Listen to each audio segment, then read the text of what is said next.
Welcome to the Diamond Newsdesk at 8. We're bringing the latest from stories featured on DiamondTVZambia.com. Follow Diamond TV online on Facebook, and on X it's Diamond TV Zambia. Up next, the headlines.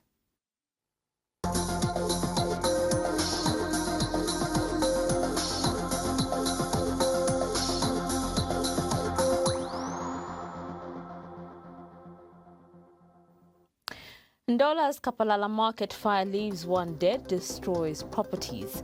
Chilenje United Church of Zambia St. Mark's congregants protest transfer of a reverend. And also coming up, Lusaka man allegedly kills two grandfathers. I'll be back shortly with the details.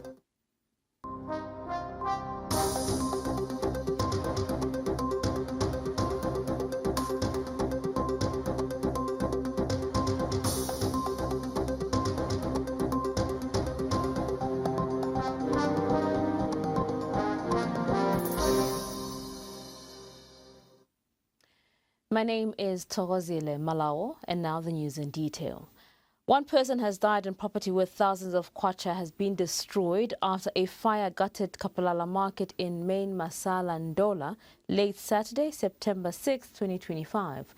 The inferno, which started near the Cairo section around midnight, swept through grain depots and stores, reducing stocks of maize, beans, groundnuts, and other produce to ashes. Affected traders and depot owners have lamented their losses, saying repeated fire outbreaks have left them struggling to recover. And Copperbelt Minister Elisha Matambo, who visited the scene, has described the tragedy as a major setback and called for urgent measures. This is noting that this is the third time Kapalala market has been gutted. The cause of the fire is yet to be established, but investigations are underway.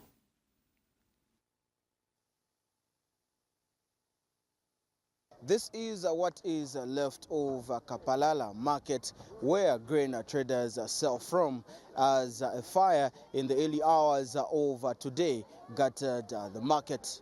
The traders have complained of losses they've incurred with the fire that has left ruins here at this market.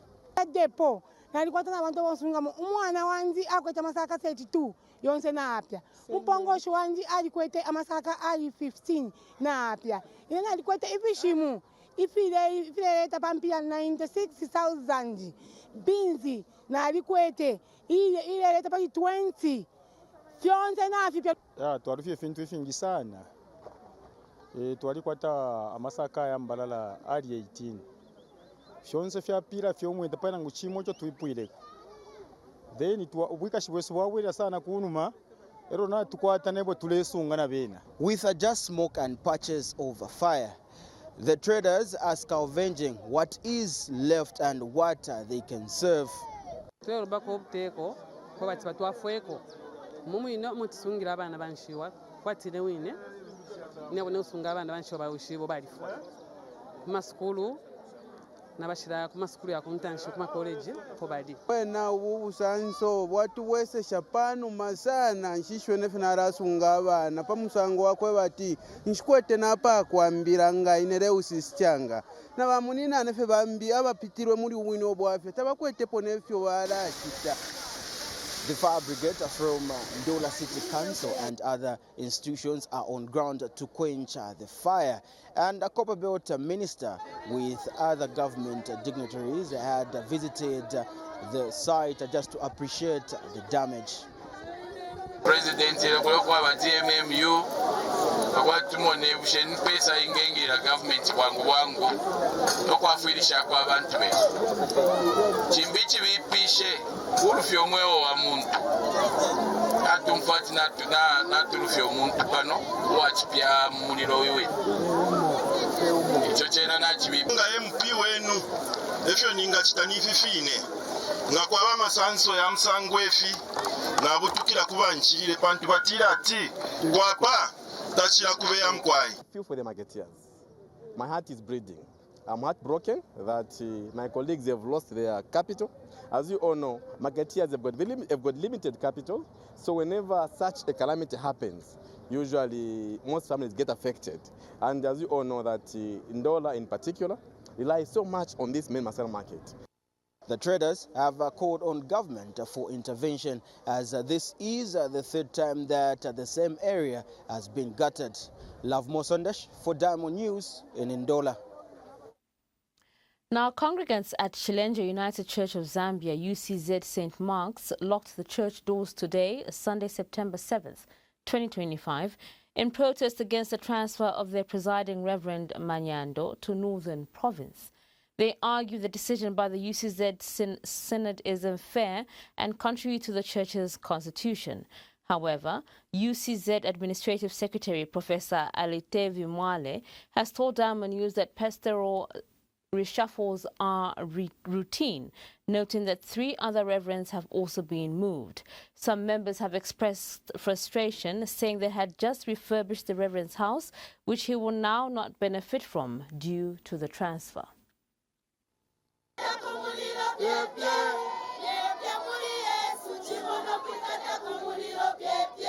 Tensions flared today at Chilenje's United Church of Zambia, UCZ, St. Mark's congregation, where members shut the church doors in protest over the transfer of their presiding minister, Reverend Manyando, to Northern Province. The congregants insist that the move is unfair and contrary to the UCZ constitution, adding that the timing is particularly frustrating since they had just completed refurbishing the Reverend's house, which he may now never occupy. Bantu mungulu tatulielo tushire ku church.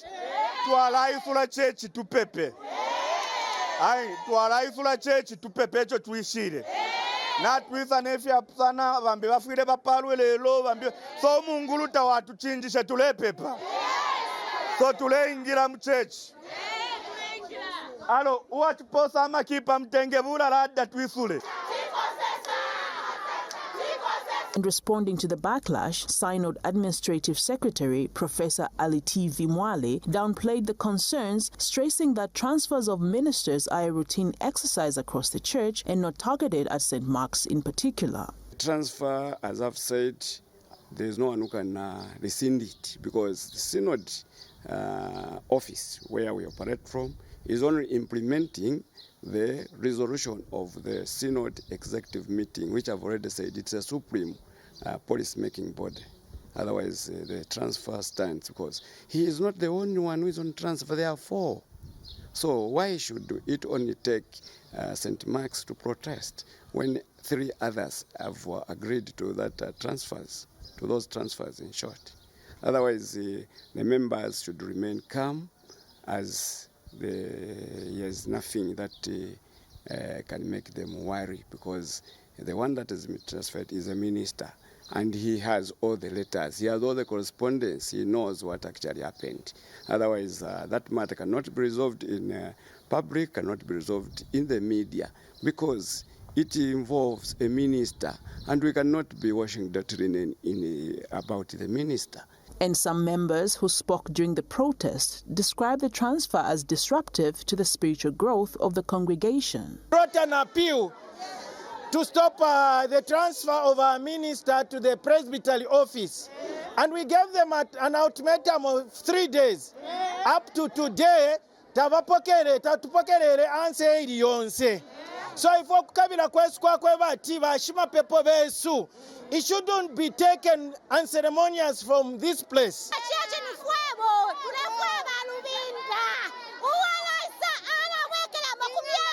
For the St. Mark's community, however, the decision has stirred deep emotions, highlighting the challenges that may arise when administrative changes intersect with the congregants' personal investments and attachments to their leaders. Elfie Mwale Shampande, Diamond News.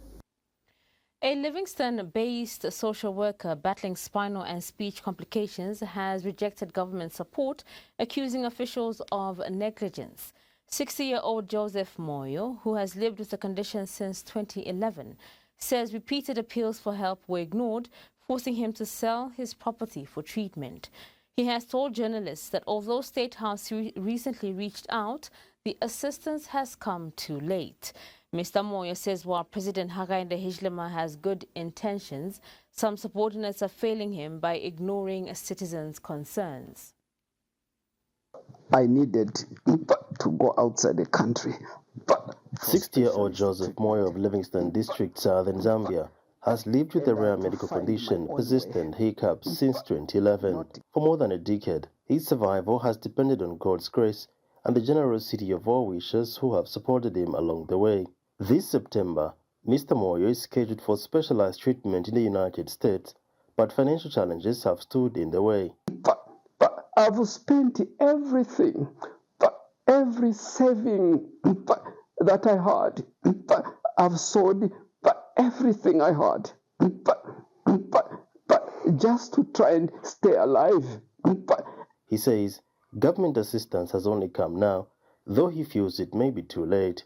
And for me to be reached out to, when I've given up everything, when I've lost everything, it's painful. The outreach that has been given to me, I'm not accepting it. I don't want any help from the government, because I've lived my life preparing for my funeral. The calls are coming when I'm preparing for my funeral. His daughter Mara Moyo shares the same sentiment, stressing that earlier intervention would have made a big difference. I really feel bad for him. I just feel like he has been neglected by the government. And I have pain actually just to see him in this state, just to see him emotional over his condition. I think the government would have done so much for him. For now, Joseph Moyo places his hope in the upcoming treatment abroad, believing it could finally bring an end to his long struggle. Gabriel Josas, Moba, Damo News, Southern Zambia. A 25-year-old man has allegedly murdered his two elderly grandfathers in Chilenje. Police say the matter was reported by the suspect's father, Chris Nanduba, aged 49, of village Sachibondwe under senior chieftainess in Komesha on September 7, 2025. Police Public Relations Officer Ray Hamonga says in a statement that Mr. Nanduba's son, Lazarus Nanduba, believed to be a mental patient, killed Thomas Nanduba, aged 74, and Thomas Longwe, aged 73, before attempting to burn their bodies. Mr. Hamonga says the suspect had previously shown violent behavior and was only recently referred to Chainama Mental Hospital before being discharged. He added that on September 6th, around 20 hours, the suspect followed his grandfathers, demanding to be taken to his father and accusing them of not feeding him. Mr. Hamonga says the two never returned and their partially burnt bodies were discovered the following morning, reportedly mauled by dogs. The suspect has since been arrested and is in custody. Has recorded a case of murder which has reported today, the 7th of September 2025 at 07:30 hours at Chantumbu Police Post. The report was made by Mr. Chris Nanduba, age 49, of village Sachibondwe under senior chieftainess Komesha in Lusaka district, who reported that his son Lazarus Nanduba, age 25, a suspected mental patient, murdered two of his grandfathers, namely Thomas Nanduba, age 74, and Mr. Thomas Longwe, age 73, both of the same village. The suspect further attempted to burn the two bodies. Brief facts of the matter are that on the 4th of September 2025, the complainant reported to Chantumbu Police Post that his son Lazarus Nanduba was exhibiting violent behavior. He was subsequently detained and continued to exhibit violent conduct while in custody. On the 5th of September 2025, the suspect was handed back to his father after police concluded that he required medical attention. He was then taken to Chainama Mental Hospital, where he received treatment and was later discharged. On the 6th of September 2025, around 20 hours, the suspect is believed to have followed his two grandfathers, demanding to be taken to his father, whom he accused them of not feeding him well. The two Now, Zambia is tonight experiencing a total lunar eclipse, also known as a blood moon. During the event, the Earth's shadow fully covers the moon, causing it to appear a striking deep red in the night sky. Astronomers explain that the reddish color occurs as sunlight is filtered through Earth's atmosphere before reaching the moon. The phenomenon is visible across much of the country, offering sky watchers a rare celestial spectacle. This total lunar eclipse is part of a series of astronomical events expected to draw global attention in 2025. Now, before we take our first set of commercials, let's take a look at our Diamond Weather update.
Welcome back.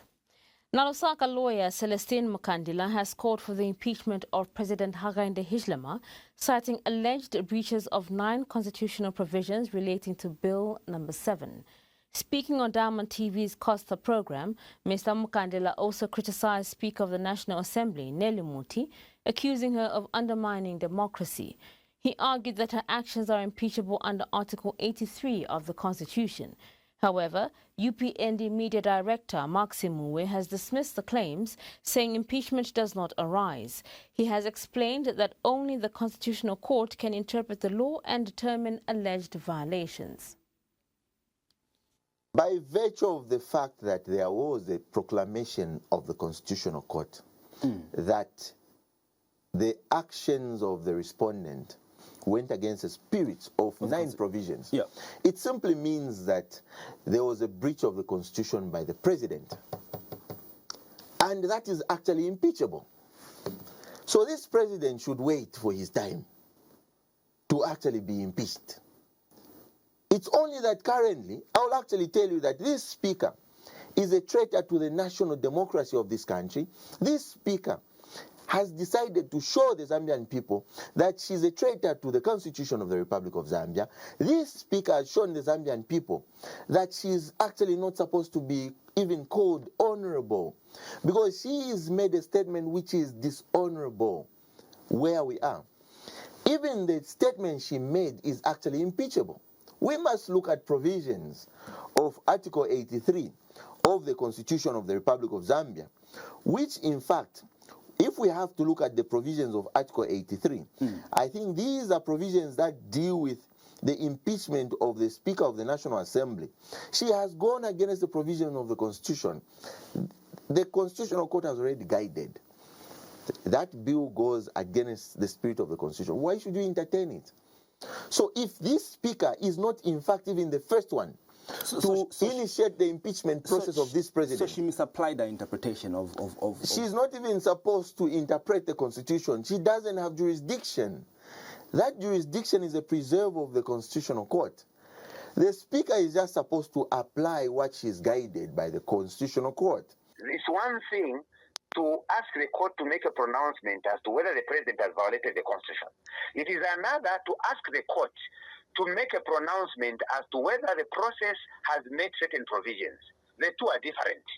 So the issue of impeachment does not arise unless there is the court has pronounced itself by indicating to the effect that the president violated the Constitution. Then at that point you pick the judgment, and now you can raise a private member's motion, or you can... You can watch the full program tonight on Costa at 21:15 hours.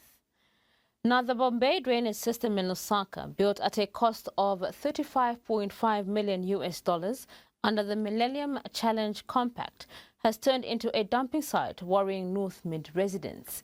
Business owner Sibongile Loloji, in an interview with Diamond News, says the garbage removed from the drainage has been left uncollected, worsening flooding risks. And resident Vincent Mubita has accused the local councillor of neglect and urged her to inspect the site before the rain. Meanwhile, Lusaka Integrated Solid Waste Management Company PR manager Siri Fofana has cautioned against indiscriminate dumping and urged residents to report offenders. The Bombay drainage system in Lusaka, originally constructed to reduce flooding during heavy rains, has now turned into a dumping site, with even freshly dumped fast food packaging found in the drainage, a development worrying residents in North Mid. Business owner Sibongile Loloji says garbage removed from the drainage has been left uncollected for several months by council workers, a situation she believes will worsen flooding, as can be seen in the images she has shown this broadcaster from the previous rainy season. Noticed a pattern that takes place. So Lusaka City Council will come through and take out the garbage from the drainage, from the Bombay drainage, and stuff it right there. So you'll find that during the rain season, it will flow back into the Bombay drainage and cause floods for us. So as it is in our yard during the rain season, last time we lost out about property worth 5,000 kwacha, from that flood, just because of this mistake that Lusaka City Council is creating for us. As we've complained about it, we've complained to these people that will move around from Lusaka City Council, complaining about this same garbage that's been dumped here. And you see, we are just a few months from the rain season. The rain season is knocking, it's just around the corner. Before we know it, we are going to have floods, and nobody is going to be responsible for those floods apart from us. So we are very bitter citizens being here and, witnessing what Lusaka City Council is doing. I have witnessed Lusaka City Council myself with my own eyes. I've actually asked some of the workers that were here, asking when they are going to pick up this stuff. Another resident, Vincent Mubita, has accused the area councillor of neglecting the community and urged her to take action before the rain starts. When contacted for a response, Siluiza Ward Councillor and Lusaka Deputy Mayor Keti Nanyangwe promised to call back, but to no avail by broadcast time.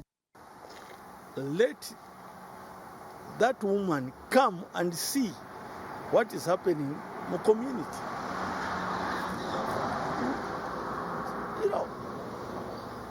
We have problems, as she has said. We have problems.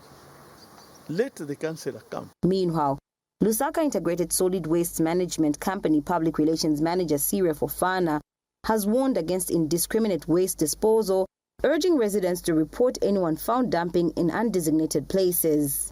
So we call upon all residents in the city of Lusaka to take it upon themselves and report anyone that is indiscriminately disposing of waste in the drains, open spaces, as well as unfinished buildings.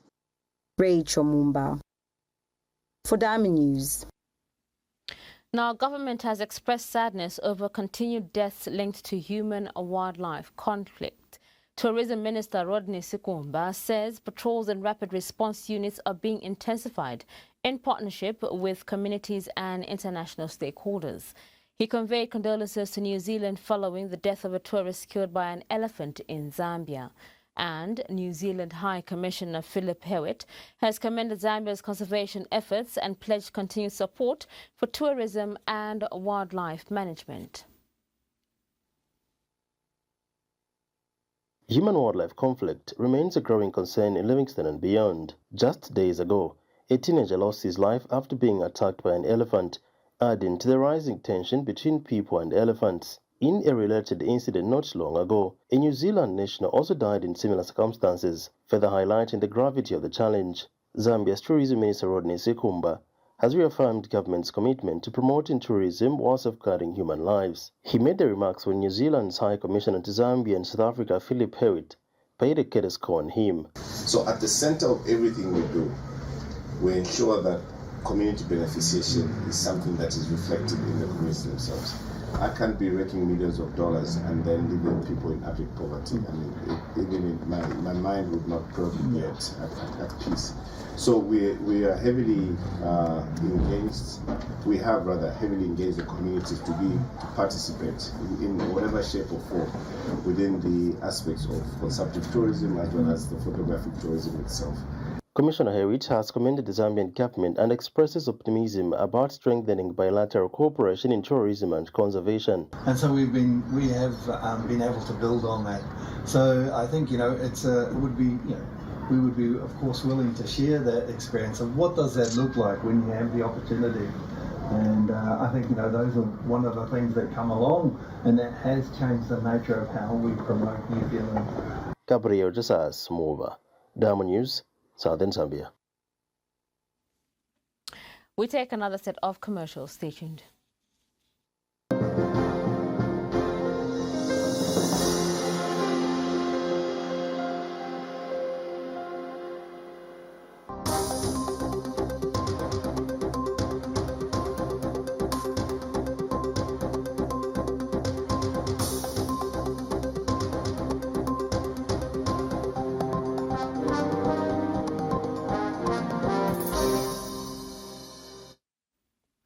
Welcome back. Now, after years of delays, the Chimbembe Bridge in Chinsali is finally operational. The bridge linking Ichinga and Chinsali Ward are providing access to 3 schools is expected to ease movement, especially for pupils. Grade 10 pupil Chilufya Mutale in an interview has recalled that since grade 4, crossing the river was risky and often required parental help. He has, however, expressed concern about the strength of the pillars. The bridge was built using the 2023 CDF. It was once declared a safety hazard by authorities. This is Chimbembe Bridge, which connects Ichinga and Chinsali wards in Chinsali constituency and often used by pupils during school days. After years of anticipation and delays, the Chimbembe Bridge has finally become operational, bringing relief to local community.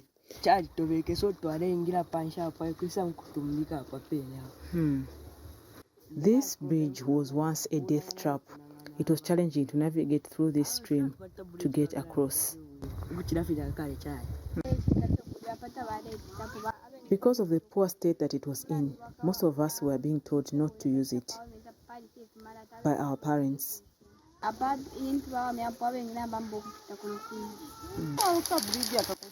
parents, we used to be very worried for our children because this is a route that is most used as they go to school. However, the users have some concerns. I used to use this bridge when I was in grade 4, and it was very bad. My parents used to help me to get across. I'm happy that they have put up a new one, but I have concerns. I think that the pillars that they used are too small, especially that during the rain season, this whole place gets flooded. As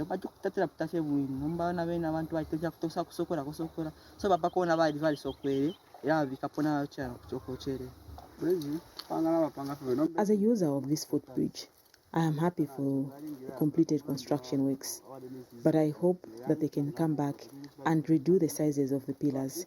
They seem to be very small. The bridge's operationalization is a welcome development for the community, and residents are optimistic about the positive impact it will have on their lives. Cecilia Kayamprokoso, Diamond News, Chinsali Muchinga Province. Now, residents in Kimasala in Solwezi have voiced concerns over delays in completing the 10-kilometer township roads. A resident, Richard Kaumba, says prolonged works have caused dust-related health problems and increased road accidents involving motorcycles. Other residents, however, have commended the contractor, saying the roads will stand the test of time. And in an interview, Solwezi Town Clerk Stanley Mbewe has urged patience, assuring that once works in Kimasala are completed, the contractor will move to other earmarked roads.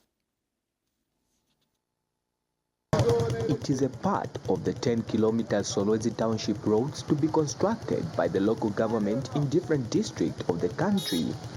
The Kimasala Road in Solwezi district is slowly taking shape as the contractor has fully mobilized on the ground to ensure that they beat the time frame. However, some section of the community in Kimasala have voiced out their growing concern over delay to complete the works. It started a long time ago, but we can't see the improvements. Dust all over, as you can see. Vehicles, motorbikes, they are passing, but dust is coming to us. We can't put even in white shades just because of dust. But we appreciate that we are constructing the construction which we have done. But we are just asking, before rain season, let it be done. Delay has caused accidents because the roads are uneven and muddy. It's also a health hazard, especially for children and the elderly who have to navigate through the construction sites daily. While other residents have commended the work, stating that once the road is complete, it will stand the test of time.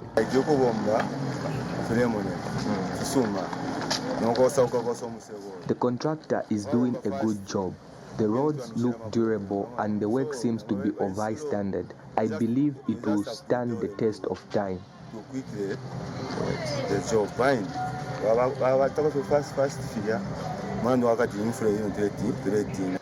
Meanwhile, the local authority has assured residents that the contractor will be able to complete the works on other roads earmarked for construction under the 10-kilometer Solwezi Township road. Happy that he started now stabilizing, he started now putting the base and the sub-base, which I think was a cry for the people of Solwezi.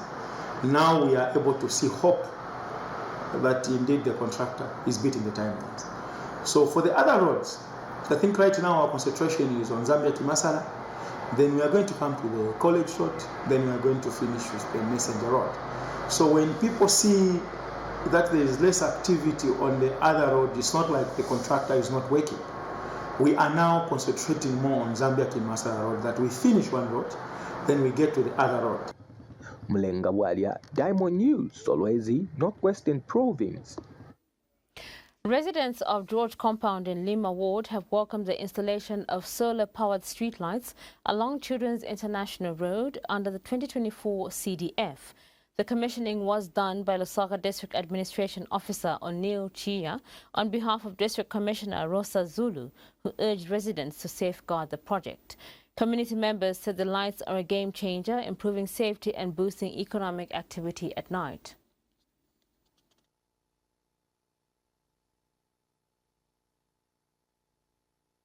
Residents of George Compound in Lima Ward expressed happiness after the installation of new solar-powered streetlights brought to their community. The Lusaka City Council LCC project, funded through the 2024 Constituency Development Fund CDF, with an allocation of 1,476 kwacha, was commissioned 2 days ago along Children's International Road.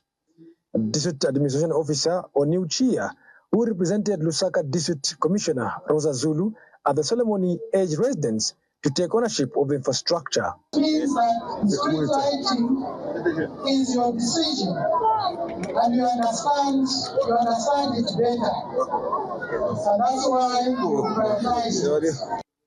Community members have described the solar street lights as transformative, saying they will improve safety and create opportunities. For a benefit to the community. These street lights have benefited the community because now we are experiencing a fewer attacks comparing to the time before the installation of these street lights. The project represents part of ongoing efforts to improve infrastructure in undeserved communities across Lusaka using sustainable solar technology. Joseph Hamagala, Time One News. Now, Zambia's goal to produce 1 million tons of copper by 2025 has received support from geologists. Speaking at the Financial Insights Zambia Mining Exploration Workshop in Lusaka, geologist Leslie Mulwanda of Prospect Resources said the target is achievable if all industry stakeholders work together. Mulonda Sitwala of Cobalt Metals emphasized the need for high-grade deposit exploration, saying Zambia's or quality offers a competitive advantage. Government set the target to grow the mining sector and increase foreign exchange earnings.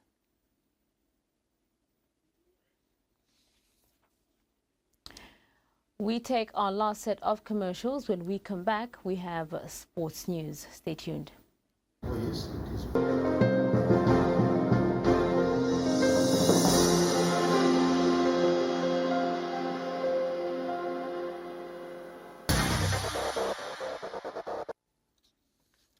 And in sports news tonight, Chibolopolo head coach Avram Grant has declared his side ready for the crucial FIFA World Cup qualifier against Morocco, set for Monday, September 8th at Levi Mwanawasa Stadium in Ndola.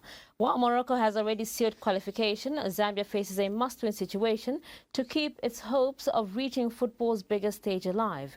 Midfielder Kings Kangwa said morale in camp is high, with players determined to deliver a positive result in front of the home fans. Morocco coach Walid Regragui says that his team is in Zambia to compete for a win despite already booking their place at the tournament. Zambian legend and technical bench member Kalusha Bwalia expressed optimism, urging the players to rise to the occasion and give their best for the nation. Preparations are in full swing as Zambia's Chipolopolo get ready to face Morocco in tomorrow's FIFA World Cup qualifier at Levi Mwanawasa Stadium in Ndola. Morocco has already secured their qualification, but for Chipolopolo, this game is a must-win as they fight to keep their World Cup hopes alive. Chipolopolo coach Avram Grant says despite injuries to some key players, the team is ready for the challenge. Of us, but the profession went well, the training, the players trained very well. We saw them after a long time. The last time we saw them, it was after 3 winnings in a row in qualification to Africa, and we want to keep this momentum. Thanks. Before I open the floor, Midfielder Kings Kangwa says morale is high in camp and the team is determined to deliver. Thank you. I think everyone is ready, everyone is excited, and we are looking forward for tomorrow, and we just have to make everything is good. Thank you. I'll now invite questions from your colleagues from the press. I'll request that you introduce yourself and ask a question. Morocco coach says his team is in Zambia to win, but will use the match to test players who have not featured much in the qualifiers. With the thoughts of and that we are right now we're going to play basically Zambia, but our focus is on the African Cup nation. It's going to be good for us. Please. Microphone.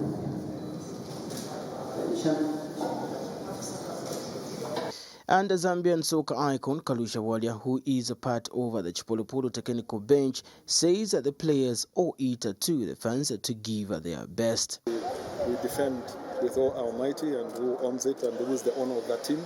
And Patson Daka was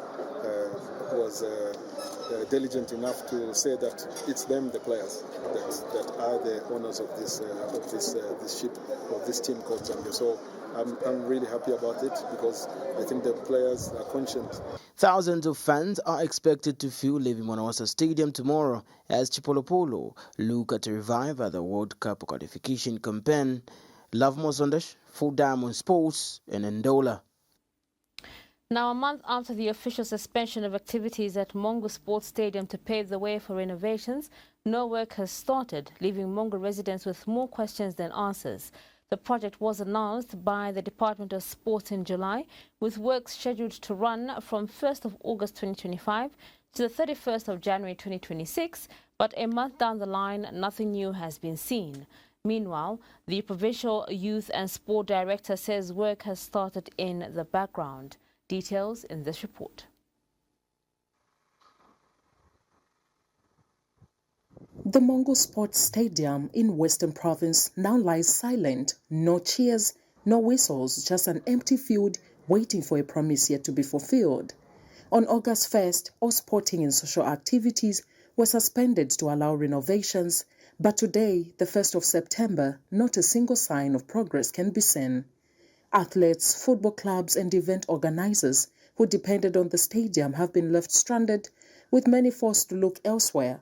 The suspension meant to pave way for development has instead brought frustration and inconvenience. As the months roll on, concerns continue to mount on when the first lift will truly begin and whether the project can be completed within the promised time frame. This reporter reached out to the relevant authorities, and this was their response. About the works starting, I think the works have started. It is in the background. I know what people are looking for is to see that immediate change, which I believe in any way there is planning, there is rollout of action and all that. And I think that is what we are doing. We have done our planning and we are moving on to ensure that let the works that are supposed to be done are done. But if people want to see there and then that it has to change, it will not be possible. I'll give one a good example. Even a child when he's born, you cannot say let the child grow up and start giving us answers. It is a phase and a process that it goes on that we have to do. Christine Musole, Diamond Sports. That's all I had for you in the Diamond News Desk at 8. My name is Thokozile Malawa. Pleasant viewing.